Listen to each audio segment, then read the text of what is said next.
आज करूयात आपल्या महाराष्ट्राची शान असलेली पुरणाची पोळी। मऊसूत पुरणाने गच्च भरलेली, मस्त अशी टमटमीत फुगलेली आणि हलक्या सोनसळी रंगाची पुरणाची पोळी म्हणजे प्रत्येक मराठी माणसाचा वीक पॉईंटच नाही। नुसतं नजरेनं पाहून देखील कळायला हवं की पोळी किती छान अलवार झाली आहे। ही अशी अगदी शिगोशीत पुरण भरलेली पुरणाची पोळी आज अगदी साध्या सोप्या पद्धतीने जशी आपली आई आपली आजी आपल्याला समजावते ना, अगदी त्याचप्रमाणे पाहूयात हं। अगदी सरसकट सगळ्यांना जमावं म्हणून इथे हे फुलपात्र मी प्रमाण म्हणून घेते।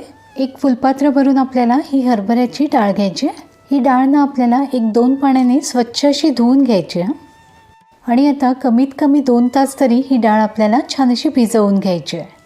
साधारणपणे 1-2 तासांनी डाळ छान भिजली की शिजायला ठेवूया।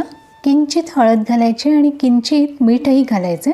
डाळीवर येणारा हा फेस काढणं अत्यंत गरजेचं आहे कारण हा फेस काढल्यामुळेच ना डाळ पचनास हलकी होते आणि हा फेस काढल्यामुळे ना पुरणपोळी पोटाला बाधतही नाही। त्यामुळे हा असा फेस काढून घ्यायचा आहे आणि डाळ बोटचेपी होईपर्यंत छान अशी शिजवून घ्यायची। इथे आपली डाळ शिजते तोपर्यंत आपण पीठ मळून घेऊया। ज्या फुलपात्राने आपण डाळ मोजली ना त्याच फुलपात्राने 1 फुलपात्र भरून मैदा घ्यायचा आहे। तुम्हाला मैदा नको असेल ना तर पूर्णपणे गव्हाचं पीठ घेतलं ना तरीही चालेल। आणि आता अर्धा पेला आपल्याला गव्हाचं पीठ घ्यायचं आहे।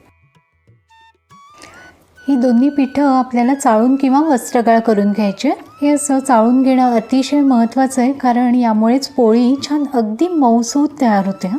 किंचित मीठ घालायचं आहे। मी ना अजिबात हळद घालत नाही कारण आपण डाळ शिजवतानाही हळद घातली आहे, त्यामुळे पुरणाचा रंग तर खुलून येतो आणि त्यामुळे पोळी दिसायलाही सुरेख दिसते। आणि खरं सांगायचं तर ना गडद पिवळा रंग पोळीला नको वाटतो। थोडं थोडं पाणी घालून आपल्याला ही कणिक छान मध्यम अशी भिजवून घ्यायची। आपल्या नेहमीच्या चपातीच्या कणकेपेक्षा हलकीशी सैल ठेवायची।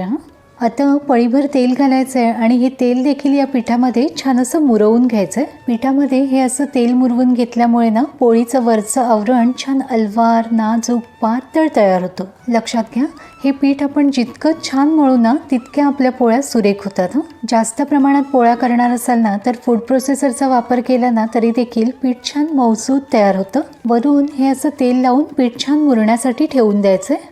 एकीकडे आपली डाळ पण बघा छान मऊसूत अशी शिजली। आता गॅस बंद करायचा आहे आणि ही डाळ ना आपल्याला आता छान अशी वेळून घ्यायची। ही अशी डाळ व्यवस्थित पसरवून ठेवायची म्हणजे सगळं पाणी व्यवस्थित निथळलं जातं। ज्या भांड्यात आपण डाळ शिजवली ना त्याच भांड्यात काढून घेऊया आणि ही डाळ ना मॅशरने जमेल तितकी अशी मॅश करून घ्यायची। डाळ ही अशी मॅश करून घेतली ना की पुरण वाटायला आपल्याला सोपं जातं। आता सगळ्यात महत्त्वाची गोष्ट म्हणजे गुळाचं प्रमाण। ज्या फुलपात्राने आपण डाळ मोजून घेतली ना त्याच फुलपात्राने अगदी गच्च भरून आपल्याला गूळ घ्यायचा आहे। गूळ चिरून घ्यायचा म्हणजे आपल्याला अगदी योग्य असा अंदाज येतो। गुळाचे हे असे 1-2 खडे काढून घ्यायचे आणि मुठभर साखर घालायची। साखरेमुळे ना पुरणाला गोडी तर सुरेख येतेच पण पोळीला छान चकाकी येते। आणि मुख्य म्हणजे साखरेमुळे पोळी अजिबात फुटत नाही। बघा, गुळाला साखरेला पाणी सुटून हे मिश्रण थोडंसं सैल होऊ लागलंय ना। या मिश्रणाचा छान हा असा गोळा होईस्तोवर हे मिश्रण आपल्याला शिजवून घ्यायचं। लक्षात घ्या, गॅसची आच कुठेही वाढवायची नाही आहे।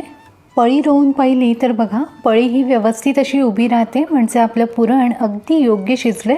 आता गॅस बंद करायचा आणि यामध्ये अगदी चमचाभर साजूक तूप घालायचे। वेलदोडा आणि जायफळाची पूड घालते। तूप, वेलची, जायफळ यांचा सुगंध असलेलं सुवासिक असं पुरण आपल्या इथे तयार आहे। गरम गरम असतानाच हे पुरण यंत्रातून छान बारीक असं फिरवून घ्यायचं आहे। शक्यतो गरम गरम असतानाच फिरवून घ्यायचं आहे कारण जसं जसं हे मिश्रण गार होत जातं ना तसा गूळ घट्ट होतो आणि मग हे वाटायलाही जड जातं। पुरण छान असं वाटून झालं ना की पसरवून ठेवायचं आहे म्हणजे पटकन गार होतं आणि लगोलग हे असे गोळे करून घ्यायचे। हे असे गोळे तयार असले ना की वारंवार आपले हातही खराब होत नाहीत आणि पोळ्याही भराभर अशा तयार होतात। ही पूर्वतयारी आदल्या दिवशी करून ठेवली ना तरीही चालेल। इथे आपली सगळी पूर्वतयारी झाली आहे। पीठही छान तयार आहे, पुरण तयार झालेलं आहे। आता भराभर पोळ्या लाटायला घेऊया। पीठ बघा छान असं भिजलं आहे। सगळं पीठ एकदा छान असं एकसारखं करून घ्यायचं आहे। ही अशी लवचिकता छान पिठामध्ये यायला हवी। आपल्याला ज्या आकाराची पोळी करायची आहे त्या आकारात गोळा घ्यायचा आहे। दोन्ही हातावर हा असा गोळा एकसारखा करून घ्यायचा आहे आणि आता अंगठ्याने हे असं पीठ वर उचलायचं आहे आणि पुरण आतमध्ये दाबत न्यायचं आहे. अगदी हलवारपणे हा उंडा आता बंद करून घ्यायचा आणि जास्तीचं हे जे पीठ आहे ना ते काढून घ्यायचं आहे. दोन्ही हातावर पुन्हा हा उंडा छान असा एकसारखा करून घ्यायचा आहे, म्हणजे पुरण सगळीकडे व्यवस्थित असं पसरलं जातं. इथे आपल्या पुरणपोळीसाठी लागणारा उंडा तयार आहे. आता हा उंडा मैद्यामध्ये व्यवस्थित असा घोळवून घ्यायचा आहे आणि सगळीकडून हा असा दाब देऊन घ्यायचा, म्हणजे पुरण छान असं सगळीकडे पसरलं जातं. आता अगदी हलक्या हाताने पोळी सगळीकडून एकसारखी लाटून घ्यायची. एकसारखी पोळी लाटली ना की छान अशी एकसारखी पोळी फुगते, त्यामुळे व्यवस्थित सारखी लाटून घ्यायची.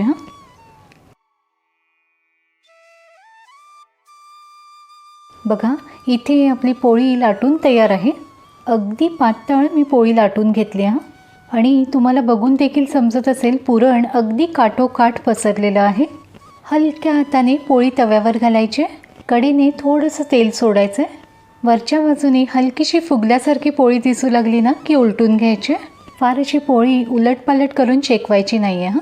लागेल तसं तेल किंवा तूप सोडायचं आणि दोन्ही बाजूनी खमंग खरपूस अशी पोळी शेकवून घ्यायची.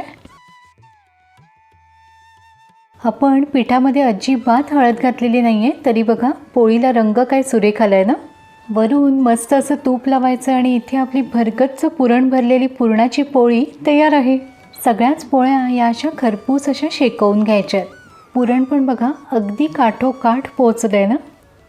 नक्की करून बघा आणि तुमचे अभिप्राय जरूर कळवा. धन्यवाद.